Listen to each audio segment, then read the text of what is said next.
Movie की starting में हम एक चाइनीज कपल दिखाया जाता है। दोनों ही काफी सीरियस और उदास से लौट रहे होते हैं क्योंकि ये लोग अभी नए नए कनाडा शिफ्ट हुए हैं तो शायद इन्हें सेटल होने के लिए थोड़ा सा वक्त चाहिए। आदमी जॉब पर जाता है और लेडी घर के काम करती है। यहाँ लेडी अपने हस्बैंड के लिए मॉल्स बना रही होती हैं। ये चाइनीज डिश है जिसे पाव भी कहा जाता है। ये इस मूवी के मेन कैरेक्टर का भी नाम है। अब यहाँ पर ये लेडी भाव बनाकर यानी मोमोज बनाकर अपने हस्बैंड के सामने लाती है।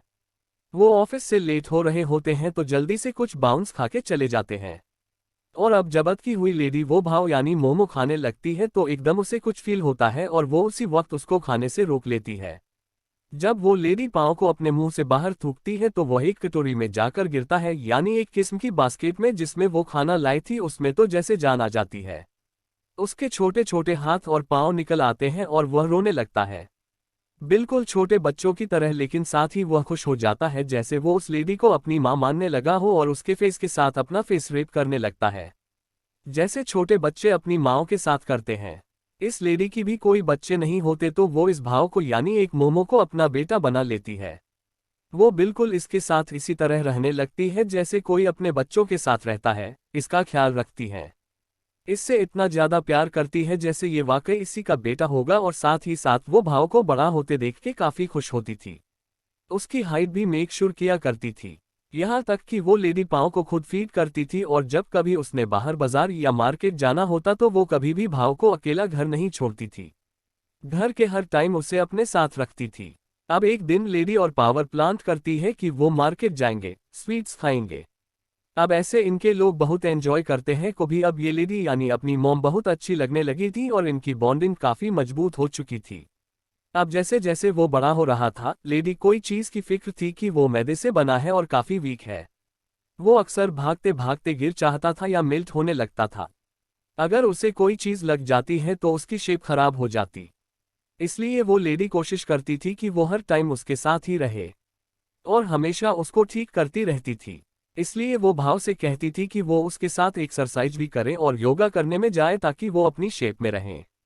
पर एक दिन योगा करते हुए कुछ बच्चे फुटबॉल खेल रहे होते हैं, वहां भी उनके साथ खेलने की कोशिश करता है और जब उनके साथ जाता है तो उसे ही फुटबॉल लग जाता है और उसकी शेप खराब हो जाती है। वैसा ही हुआ। इस चीज का डर था। वो लेडी फॉरेन सेवाओं को उठाती है और उसकी शेप को ठीक करते हुए उसे अपने साथ बिठा लेती है।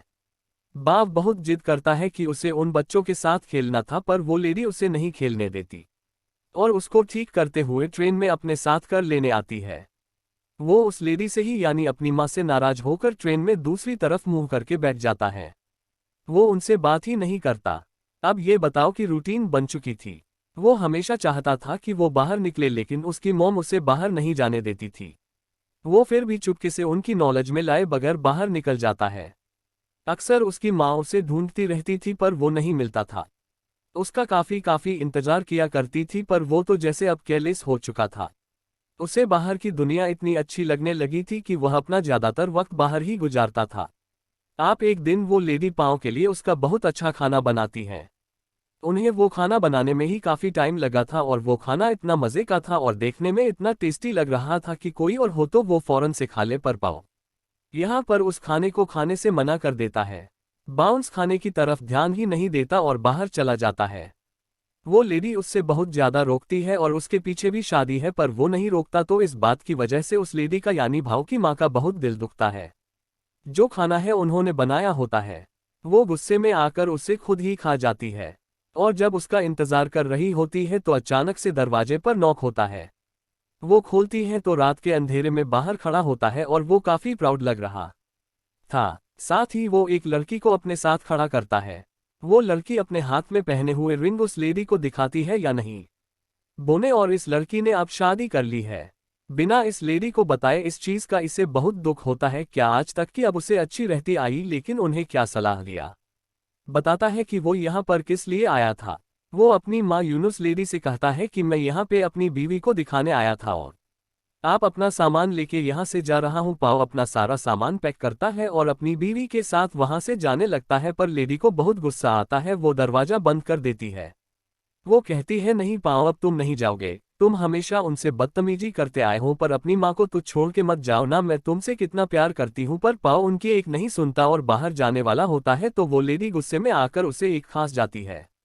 पर जल्दी उसे इस बात का एहसास होता है कि उसने क्या कर दिया। उसने भाव को मोमो समझ के एक खा तो लिया, लेकिन असल में अब उसने अपना बेटा खो दिया और कभी वापस नहीं आएगा। इसके बाद वह काफी खामोश रहने लगती है, हमेशा रोती रहती थी। वन उसके हस्बैंड भी जब उससे पूछते हैं कि तुम्हें क्या हुआ है तो वो कुछ ना के बाद ही पे एक दिन हम देखते हैं कि लेडीज हुई है कि तभी उसके सामने दोबारा से भाव आ जाता है, क्योंकि वह सोकर उठी नहीं तो वो ठीक से देख नहीं पा रही थी। और जब वो अपनी आंखों को रब करती है तो उनके सामने एक इंसान होता है जो कि इस साय में बाप जैसा ही लग रहा था। यहाँ मूवी में हम पे रिवील होता है कि इन्हीं का बेटा है, जो कि काफी साल पहले इन दोनों को छोड़कर चला गया था। और अब जब उसे सांस हुआ तो अपने माँ बाप से माफी मांगने आया है। उस लड़की के फादर उसे अपनी माँ के कमरे में धक्का देते हैं कि जाओ माँ से माफी मांगो। अब वो माँ के पास जाकर बैठ तो जाता है, लेकिन वो लेडी उससे बात नहीं करना चाह रही थी तो दूसरी तरफ मुंह करके लेट जाती है। और पता चलता है कि जो पाँव था वो सिर्फ इनकी इमेजिनेशन थी, क्योंकि अपने बेटे को बहुत मिस किया करती थी और इसी वजह से हर वक्त इतना उदास रहती थी। वो लड़का अपनी मदर के साथ एक बॉक्स रखता है जिसमें उनकी फेवरेट डिश थी। ये वही डिश थी जो कभी एक बार इसकी माँ ने इसे बस में ऑफर की थी, पर इसने खाने से इनकार कर दिया था। पर ये अपनी माँ को देते हुए कहता है कि मैं आपके लिए लाया हूँ और मैं माफ़ी मांगता हूँ कि मैं आपको छोड़कर चला गया। अब इसमें समझता था कि शायद हमारी बॉन्डिंग अच्छी नहीं है। लेडी का ये सुनकर दिल मेल्ट हो जाता है और वो अपने बेटे को प्यार करने लगती है। उसका लाया हुआ खाना उसके ही साथ मिलकर खाती है। यहाँ पे ये दोनों बहुत ही ज़्यादा इमोशनल मोमेंट शेयर करते हैं और साथ साथ अपना पसंदीदा खाना खा रहे होते हैं। आप इसके बाद हमें ये दिखाना चाहता है कि इस लेडी का बेटा अपनी वाइफ को भी इस घर में ले आता है और अब ये सारे मिलकर हंसी खुशी बातें करते हैं और वो सारे मौज यानी बॉस खाने लगते हैं। साथ ही साथ वो लेडी इन सबको बॉस बनाना भी सिखाती है और घर के लिए जो यानी इस लेडी के हस्बैंड सबको इस तरह से देखते हैं कि जैसे उन्होंने इस रिश्ते को अप्रूव कर ही दिया हो और आपके फैमिली हंसी खुशी रहने लगते हैं। इसी के साथ ये मूवी यहीं पर एंड हो जाती है। Thank you for watching.